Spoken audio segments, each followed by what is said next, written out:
എൻ്റെ എഴുത്തുകൾ വായിച്ച് ഏറ്റവും കൂടുതൽ ചിരിച്ചതും ഞാനായിരിക്കും, കരഞ്ഞതും ഞാനായിരിക്കും. കാരണം അതെല്ലാം എൻ്റെ അനുഭവങ്ങളായിരുന്നു.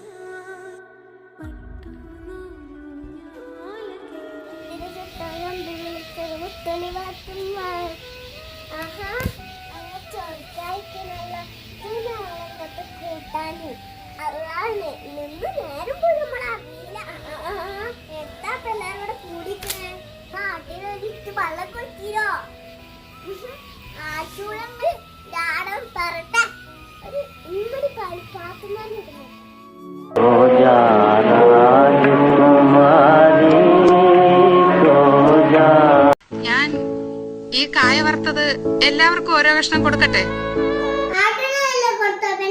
കഞ്ഞിവെള്ളം കൊടുത്തു.